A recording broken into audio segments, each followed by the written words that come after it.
Bismillahirrahmanirrahim. Assalamualaikum warahmatullahi wabarakatuh.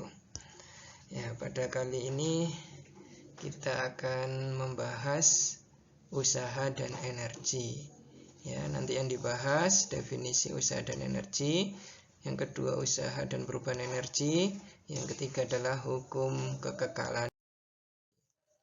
Oke, untuk pertama usaha. Usaha itu apa?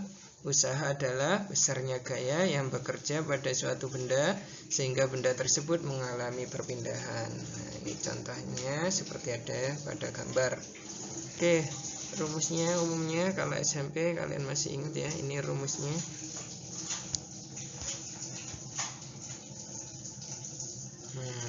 W sama dengan F kali S. Nah, kalau sekarang tinggal ditambahi sudut. Sudutnya alfa ya. Jadi nanti W sama dengan F cos F kali S kali cos alfa. S-nya yang mana? S-nya ini perpindahan ya. Kalau ini misal ada bendanya berpindah sejauh S, berarti tinggal ngalihkan S-nya. S adalah jarak. Oke, lanjut. Contohnya langsung aja ya. Contoh, benda bermasa 10 kg bergerak di atas permukaan yang datar dan licin tanpa gaya gesek. Jika benda didorong dengan gaya 100, nah misal ini kalau digambar, enggak kelihatan pakai putih. Enggak bisa ya. Gambarnya di atas saja. Nah, ini F-nya 100. Terus membentuk sudut 60. Nah, ini sudutnya 60. Terus berpindah sejauh 5. Nah, ini S-nya 5. Oke, rumusnya tadi F kali cos alfa kali S ya. F-nya 100 kali cos 60, sudutnya 60 kali 5. Oke, cos 60 adalah setengah ya, ini ya, setengah. Oke, berarti 100 kali setengah kali 5. Jawabannya adalah 250. Oke, ini jawabannya. Yang D.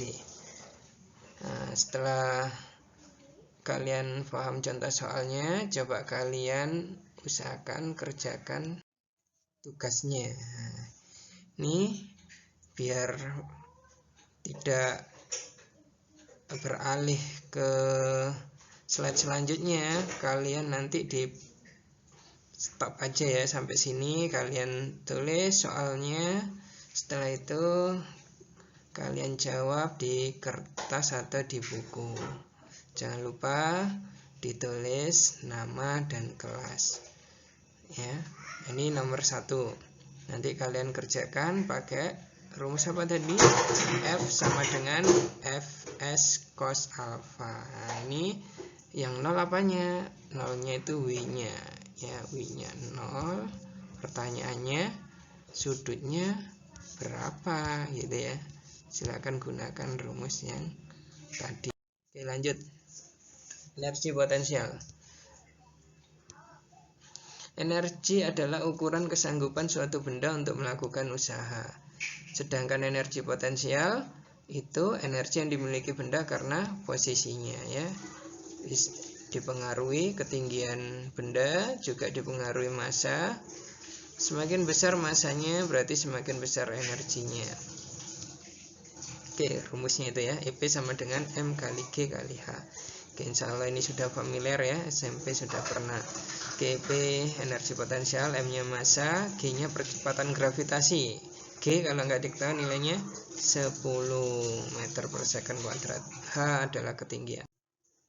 Oke, contoh soalnya.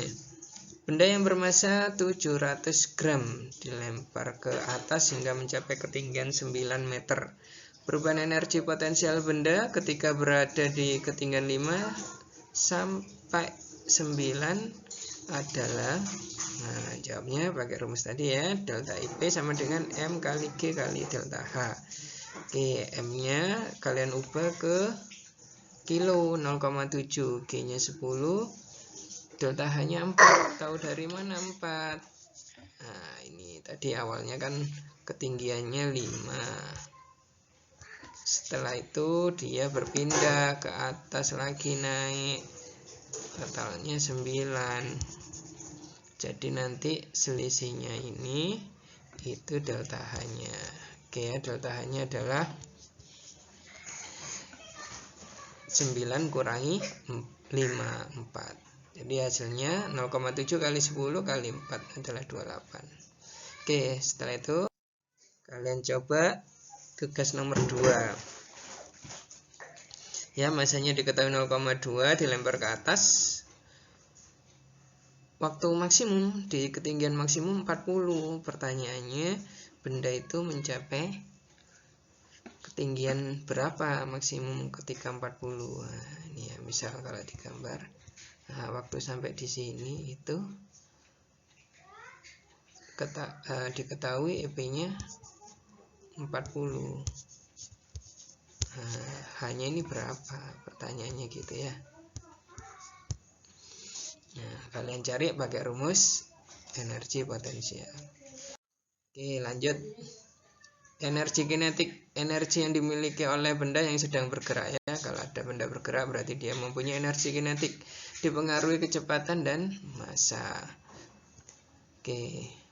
Jadi energi kinetik itu sebanding dengan massa dan kuadrat kecepatan benda. Rumusnya itu ya, EK sama dengan setengah mv kuadrat. Ini rumusnya juga nggak asing, SMP juga sudah pernah. Oke, EK adalah energi kinetik, M itu adalah massa benda, V adalah kecepatannya. Oke, kita lanjut usaha dan perubahan energi. Oke ya, usaha itu sama dengan perubahan energi, W sama dengan delta I. Nah, nanti energi itu bisa energi kinetik, bisa energi potensial. Ya, jadi delta I-nya bisa diubah EP2 min EP1 atau yang kedua. Nah, ini nggak bisa dicarat-carat ya. EK2 kurangi EK1. Oke, ini contohnya. Sebuah balok bermassa 4 kg bergerak dengan kecepatan awal 10 di atas lantai yang kasar. Karena kekasaran lantai tersebut, kecepatan balok bisa turun menjadi 5 setelah menempuh jarak tertentu. Pertanyaannya, perubahan energi kinetik balok sebesar.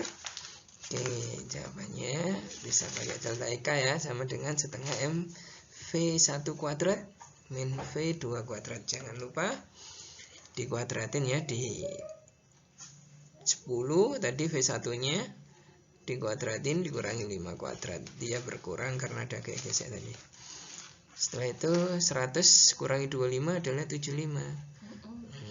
Setengah kali 4 2, jadi 2 kali itu 75 150. Ini kenapa turun? Ya tadi karena ada lantainya kasar ya. Ya, ini hasilnya 150 joule. Oke, setelah itu kalian coba tugas nomor 3 ya. Kalian di pause gitu ya. Setelah itu atau di stop, kalian kerjakan dengan cara yang sama seperti di atas tadi sebelumnya. Setelah itu kalian tulis soal, kalian jawab ya. Jangan lupa pakai cara. Oke, lanjut. Hukum kekekalan energi. Energi mekanik itu adalah energi potensial ditambah energi kinetik.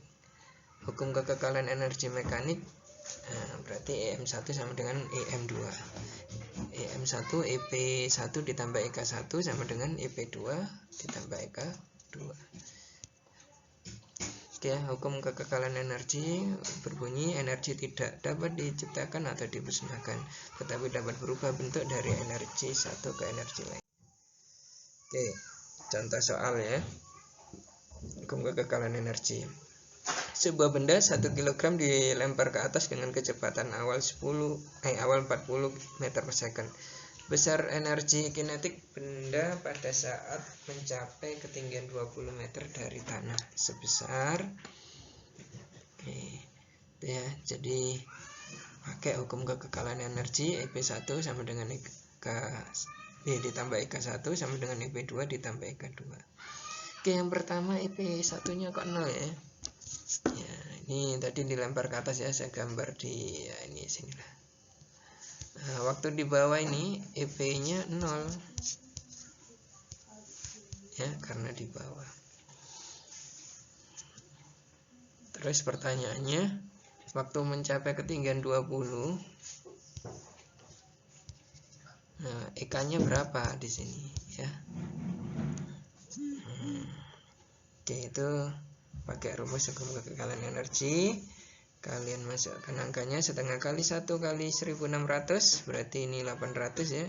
Terus ini 10 kali 20, 200, pindah ke kiri, jadi 800 kurangi 200, itu 600 Joule. Oke, insyaallah paham.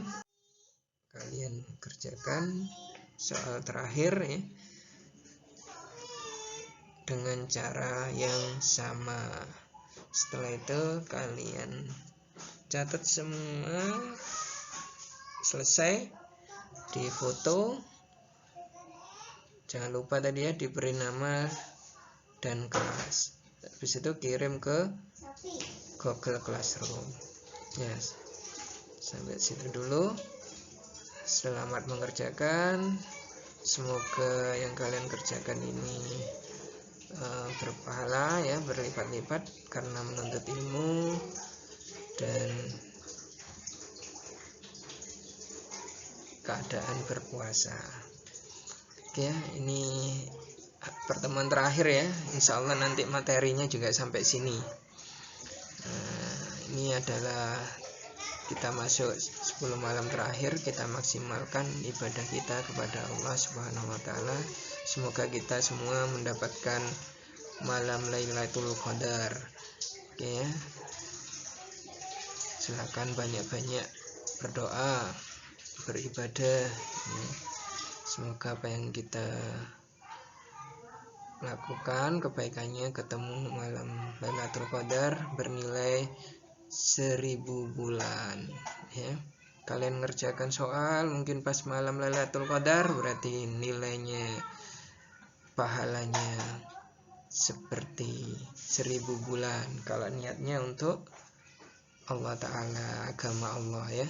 Oke, itu dulu, saya akhiri dulu. Assalamualaikum